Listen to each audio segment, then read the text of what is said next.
അലൈക്കും വറഹ്മത്തുള്ളാഹി തആല വബറകാതുഹു. ബിസ്മില്ലാഹി വൽഹംദുലില്ലാഹി വസ്സലാത്തു വസ്സലാമു അലാ അഷ്റഫി റസൂലില്ലാഹി വഅലാ ആലിഹി വസഹ്ബിഹി അജ്മഈൻ. അമ്മാ ബഅദ്.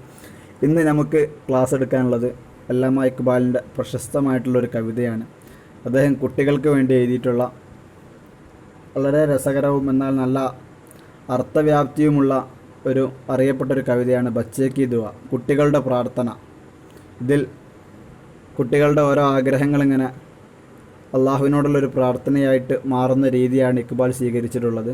അപ്പോൾ ഇതിൻ്റെ നല്ല ഒറിജിനൽ വേർഷൻ, നല്ല രീതിയിൽ പാടുന്ന ഒരു വേർഷൻ നിങ്ങൾക്ക് ഞാൻ ഷെയർ ചെയ്തുതരാം. ഓക്കെ, അപ്പോൾ ഇതിൻ്റെ അർത്ഥഭാഗങ്ങളിലേക്ക് നമുക്ക് കടക്കാം. ബച്ചേ കി ദുആ, കുട്ടികളുടെ പ്രാർത്ഥന. അല്ലാമ ഡോക്ടർ മുഹമ്മദ് ഇക്ബാൽ എഴുതിയിട്ടുള്ളതാണ്. ബച്ചോं के लिए, ഇത് കുട്ടികൾക്ക് വേണ്ടി എഴുതിയാണ്. ആദ്യം ഒന്ന് വായിക്കാം.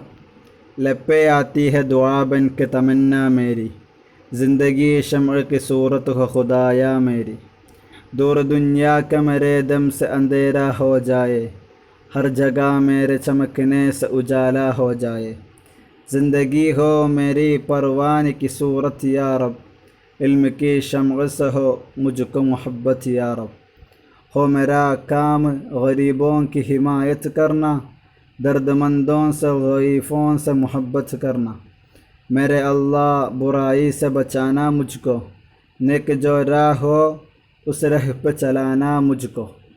അപ്പോൾ ഇതിൻ്റെ നല്ല രീതിയിൽ പാടുന്ന വേർഷൻ നിങ്ങൾ ആ വീഡിയോ കണ്ടാൽ മതി. ഓക്കെ, അപ്പോൾ ഇതിൽ രണ്ടാമത്തെ വരി ഉണ്ടല്ലോ, ദൂർ ദുനിയാക്ക മെരേ ദം സെ അന്ധേര ഹോ ജായേ. വേറെ വീഡിയോ കവിതകളിലൊക്കെ ഇതിൻ്റെ തന്നെ വേറെ നുസ്ഖകളിൽ അവിടെ ചെറിയൊരു മാറ്റമുള്ളതായിട്ട് കാണാം.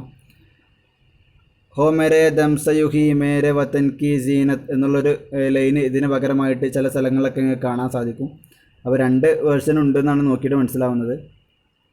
ഓക്കെ, അപ്പോൾ ഏതായാലും ഈ രീതിയിൽ നമുക്ക് അർത്ഥം വെക്കാം. ഫസ്റ്റത്, ലപ്പേ ആത്തി ഹെ ദുആബൻ കെ തമന്ന മേരി. ലബ് എന്ന് പറഞ്ഞാൽ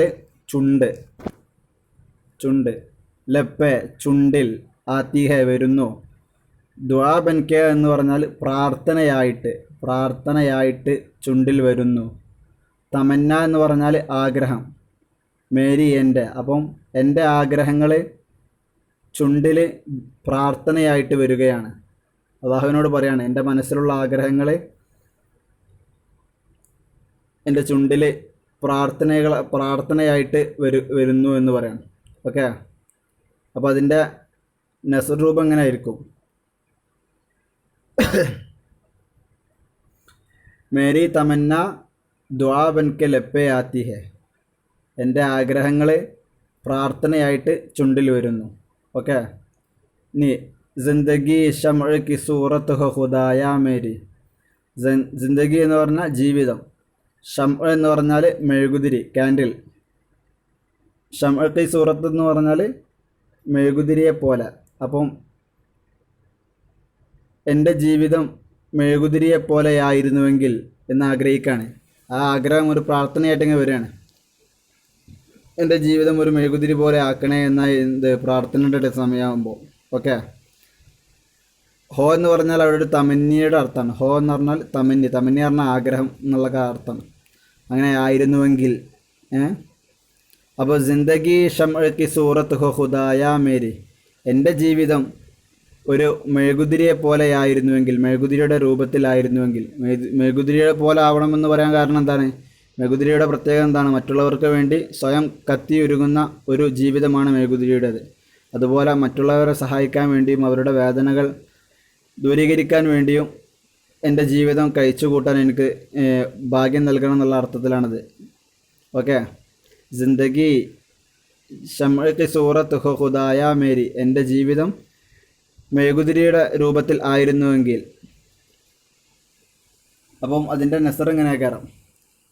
മേരി ജിന്ദഗി അല്ല, അങ്ങനെ യാ ഖുദാ മേരി ജിന്ദഗി ശംഅ കി സൂറത്ത് ഹോ, ദൈവമേ അള്ളാഹുവേ എൻ്റെ ജീവിതം അത് മെഴുകുതിരിയുടെ രൂപത്തിലായിരുന്നുവെങ്കിൽ.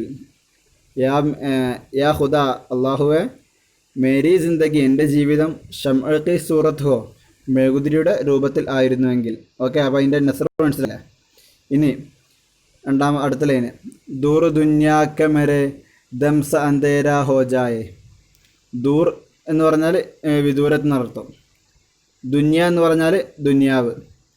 ദം എന്ന് പറഞ്ഞാൽ എന്തർത്ഥം? ദം എന്ന് പറഞ്ഞാൽ ജാൻ, റൂഹ് എന്നൊക്കെയാണ് അർത്ഥം.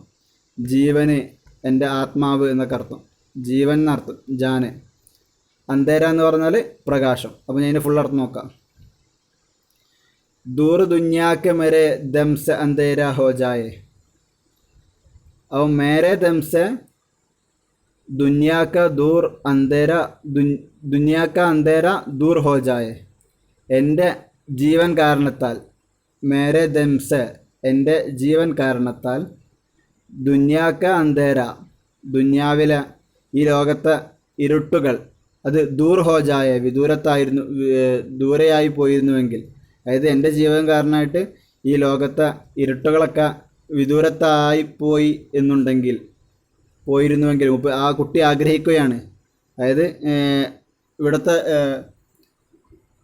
അന്ധകാരം അകറ്റാൻ എനിക്ക് ഭാഗ്യം തരണേ എന്നുള്ളൊരു പ്രാർത്ഥനയായിട്ടാണത്. ഓക്കെ. ദൂർ ദുന്യാക്ക മെരെ ദംസ അന്തേര ഹോ ജായേ. മേരെ ദംസ ദുന്യാക്ക അന്തേര ദൂർ ഹോ ജായേ.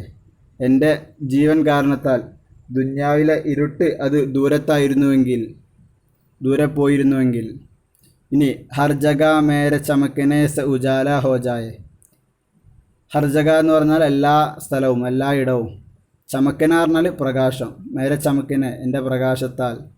ഉജാല ഹോജാന പറഞ്ഞാൽ പ്രകാശപൂരിതമാവുക. ഉജാല ഹോന പ്രകാശിക്കുക, പ്രകാശപൂരിതമാവുക. അപ്പം മേരെ ചമക്കനെ സെ ഹർ ജഗ ഉജാല ഹോജായേ എന്നാണ് അതിൻ്റെ നസർ. എൻ്റെ പ്രകാശത്താൽ എല്ലാ ഇടങ്ങളും, എല്ലാ സ്ഥലവും അത് പ്രകാശപൂരിതമായിരുന്നുവെങ്കിൽ എന്ന് ആഗ്രഹിക്കുകയാണ്. മേരെ ചമക്കനെ സെ എൻ്റെ പ്രകാശത്താൽ, ഹർ ജഗ എല്ലാ ഇടങ്ങളും, ഉജാല ഹോജായ അത് പ്രകാശപൂരിതമായിരുന്നുവെങ്കിൽ.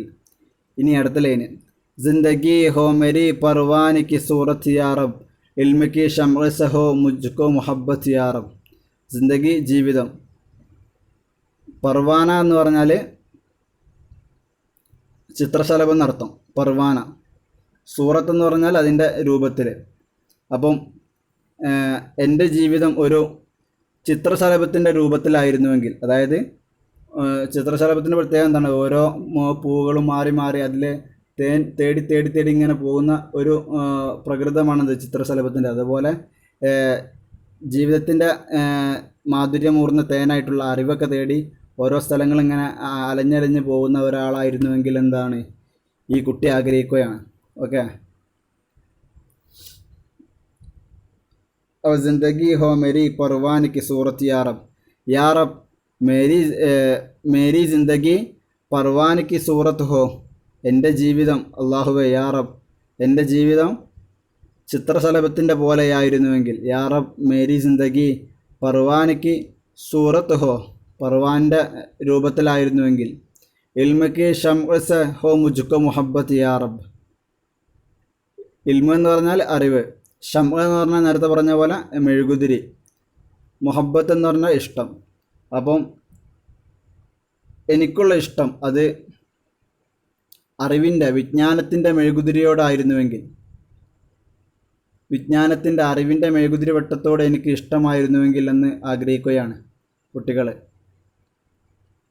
അതിൻ്റെ നസർ ഇങ്ങനെ കയറാം. യാ റബ്ബ് മുജ്കോ ഇൽമിക്ക് ശംഅ സെ മുഹബ്ബത്ത് ഹോ. യാ റബ്ബ് അള്ളാഹുവേ മുജ്കോ എനിക്ക്, ഇൽമിക്ക് ശംഅ സെ അറിവിൻ്റെ മെഴുകുതിരിയോട്, മുഹബ്ബത്ത് ഹോ അതിനോട് ഇഷ്ടമായിരുന്നുവെങ്കിൽ, പ്രണയമായിരുന്നുവെങ്കിൽ എന്ന് ആഗ്രഹിക്കുകയാണ്. ഓക്കെ. യാ റബ്ബ് മുജ്കോ ഇൽമിക്ക് ശംഅ സെ മുഹബ്ബത്ത് ഹോ. ഇനി हो मेरा काम गरीबों की हिमायत करना, दर्दमंदों से ज़ईफ़ों से मोहब्बत करना. हो मेरा काम എന്ന് പറഞ്ഞാൽ എന്ത്? എൻ്റെ പണി, ജോലി. ഗരീബോ എന്ന് പറഞ്ഞാൽ പാവപ്പെട്ടവർ. ഹിമായത്ത് കർണ പറഞ്ഞാൽ അവരെ സംരക്ഷിക്കുക. അപ്പോൾ എൻ്റെ ജോലി, എൻ്റെ പണി പാവപ്പെട്ടവരെ സംരക്ഷിക്കുന്ന ജോലിയായിരുന്നുവെങ്കിൽ എന്ന് ആഗ്രഹിക്കുകയാണ് കുട്ടികൾ. मेरे का അതിൻ്റെ നെസർ എങ്ങനെ കയറാം? मेरे काम गरीबों की हिमायत करना हो, എൻ്റെ പണി പാവപ്പെട്ടവരെ സംരക്ഷിക്കുകയായിരുന്നുവെങ്കിൽ, അല്ലെങ്കിൽ ഗരീബോं की हिमायत करना मेरे काम हो, അങ്ങനെയും വെക്കാം. ഓക്കെ. ഇനി ദർദ്മന്ദോं से ज़ईफ़ों से मोहब्बत करना. ദർദ്മന്ത് എന്ന് പറഞ്ഞാൽ വേദന അനുഭവിക്കുന്ന ആളുകൾ, ദർദ്മന്ത് വേദന അനുഭവിക്കുന്ന ആളുകൾ. ളൊയീഫോ എന്ന് പറഞ്ഞാൽ ഇതിന് പാവപ്പെട്ടവർ, ലൊയീഫീങ്ങളായ പാവപ്പെട്ട ആളുകൾ, ബലഹീനർ. മുഹബത്ത് കർണാറിന് അവരെ സ്നേഹിക്കുക. അപ്പം മുമ്പത്തെ ലൈനിൽ പറഞ്ഞ പോലെ എൻ്റെ പണി എന്ന് പറഞ്ഞത് പാവപ്പെട്ടവരെ സംരക്ഷിക്കുകയായിരുന്നുവെങ്കിൽ, ഞാൻ ഇതിൻ്റെ ബാക്കി വരാണ്. ദർദ് മന്തോൻസ് വേദന അനുഭവിക്കുന്നവരോട്, ലൊയീഫോൻസ് ബലഹീനരോട്, മുഹബത്ത് കർണ അവരെ സ്നേഹിക്കുക, അവരോട് പ്രിയം വെക്കുകയായിരുന്നുവെങ്കിൽ, അതും കൂടി എൻ്റെ പണിയായിരുന്നുവെങ്കിൽ. ഓക്കെ. അപ്പം അതിൻ്റെ നെസർ അങ്ങനെ തന്നെ ആക്കാരം. ദർദ് മന്തോൻസ് ലൊയീഫോൻസ് മുഹബത്ത് കർണാഹോ, അവരോട് പ്രണയം വെക്കുക എൻ്റെ ഒരു പണിയായിരുന്നുവെങ്കിൽ എന്ന് കുട്ടികൾ ആഗ്രഹിക്കുകയാണ്. ഇനി അവസാനമായിട്ട്, അപ്പോൾ അത് മനസ്സിലായില്ലേ? വല്ല ഡൗട്ട് ഉണ്ടെങ്കിൽ ചോദിക്കണേ. മേരെ അല്ലാ ബുറായി സെ ബച്ചാനാ മുझको, നേക്ക് ജോ രാഹ് ഹോ ഉസ് രഹ് പെ ചലാനാ മുझको. മേരെ അല്ലാ, എൻ്റെ അള്ളാഹുവേ, ബുറായി സെ, ബുറായി എന്ന് പറഞ്ഞാൽ തിന്മ, ബുറായി തിന്മ, അതിൻ്റെ ഓപ്പോസിറ്റാണ് ബുലായി നന്മ. ബുറായി എന്ന് പറഞ്ഞാൽ തിന്മ. ബുറായി സെ ബച്ചാനാ മുझको, തിന്മയിൽ നിന്ന് എന്നെ രക്ഷിക്കണം. ബച്ചാന എന്ന് പറഞ്ഞാൽ രക്ഷിക്കുക. അപ്പം അതിൻ്റെ നെസർ എങ്ങനെ കയറാം? മേരെ അല്ലാ ബുറായി സെ മുझको ബച്ചാന, അള്ളാഹുവെ തിന്മയിൽ നിന്നും എന്നെ രക്ഷിക്കണേ എന്ന് പ്രാർത്ഥിക്കുകയാണ്. മേരെ അല്ലാ ബുറായി സെ മുझको ബച്ചാന. ഇനി നേക്ക് എന്ന് പറഞ്ഞാൽ ശരിയായ, നേക്ക് ജോ രാഹ്, ശരിയായിട്ടുള്ള ഏത് വഴിയാണോ ഉള്ളത്, നേക്ക് ജോ രാഹ്, ശരിയായിട്ടുള്ള ഏത് വഴിയാണോ ഉള്ളത്, ഉസ് രഹ്പെ, ആ വഴിയിൽ, മുझको ചലാന മുझको, എന്നെ നീ നടത്തണമേ എന്നും കൂടി പ്രാർത്ഥിക്കുകയാണ്. നേക്ക് ജോ രാഹോ, ശരിയായിട്ടുള്ള ഏത് വഴിയാണോ ഉള്ളത്, ഉസ് രഹ്പെ, ആ വഴിയിൽ, ചലാന മുझको, എന്നെ നീ നടത്തണമേ, എന്നെ വഴി നടത്തണമേ. അപ്പോൾ അതിൻ്റെ നെസർ എങ്ങനെ കയറാം? ജോ രാഹ് നേക്ക് ഹോ ഉസ് രഹ് പെ മുझको ചലാന. ജോ രാഹ് നേക്ക് ഹോ ഉസ് രഹ് പെ മുझको ചലാന, ഏത് വഴിയാണോ ശരിയായിട്ടുള്ള വഴിയുള്ളത്, ആ വഴിയിൽ എന്നെ നടത്തണമേ. ഓക്കെ. അപ്പോൾ ഇതിലെ അർത്ഥങ്ങൾ മനസ്സിലായില്ലേ? ഇനി പ്രധാനമായിട്ടുള്ള വേടർത്ഥങ്ങൾ ഇഷ്ടമെന്ന് പറഞ്ഞുതരാം ഒന്നുകൂടി. ലബ് എന്ന് പറഞ്ഞാൽ ചുണ്ട്, തമന്ന എന്ന് പറഞ്ഞാൽ ആഗ്രഹം, ഷം എന്ന് പറഞ്ഞാൽ മെഴുകുതിരി, പിന്നെ ദൂർ ഹോജാന എന്ന് പറഞ്ഞാൽ വിദൂരത്താവുക, അന്തേര പറഞ്ഞാൽ ഇരുട്ട്, ദം എന്ന് പറഞ്ഞാൽ ജീവൻ, ജീവൻ, പിന്നെ ചമക്കിന പറഞ്ഞാൽ പ്രകാശം, ഉജാല ഹോജാന പ്രകാശിക്കുക, പർവാന എന്ന് പറഞ്ഞാൽ ചിത്രശലഭം, ഗരീബോ എന്ന് പറഞ്ഞാൽ പാവപ്പെട്ടവർ, ഹിമായത്ത് കർണ പറഞ്ഞാൽ സംരക്ഷിക്കുക, ദർദ്മന്ദോ എന്ന് പറഞ്ഞാൽ വേദന അനുഭവിക്കുന്ന ആളുകൾ, ലൊയീഫോ എന്ന് പറഞ്ഞാൽ ബലഹീനർ, മൊഹബത്ത് കർണ പറഞ്ഞാൽ അവരെ സ്നേഹിക്കുക, ബുറായി എന്ന് പറഞ്ഞാൽ തിന്മ, ബച്ചാന എന്ന് പറഞ്ഞാൽ രക്ഷിക്കുക, പിന്നെ നേക്ക് ജോ രാഹോ, ശരിയായിട്ടുള്ള ഏത് വഴിയാണോ ഉള്ളത്, ഉസ് രഹ് ചലാന മുझको, ആ വഴിയിൽ എന്നെ നടത്തണമേ. രാഹ് എന്ന് പറഞ്ഞാൽ വഴി, നേക്ക് പറഞ്ഞാൽ ശരിയായ, ചലാന പറഞ്ഞാൽ വഴി നടത്തുക. ഓക്കെ. അപ്പം ഈ കവിത അർത്ഥം വെച്ച് ഉഷാറായിട്ട് പഠിക്കാം, മനസ്സിലാക്കാം. ഇനി ഇത് വല്ല ഡൗട്ട് ഉണ്ടെങ്കിൽ ചോദിക്കാവുന്നതാണ്. സല്ലല്ലാഹു അലാ മുഹമ്മദ് സല്ലല്ലാഹു അലൈഹി വസല്ലം. അസ്സലാമു അലൈക്കും വറഹ്മത്തുള്ളാഹി തആല വബറകാതുഹു.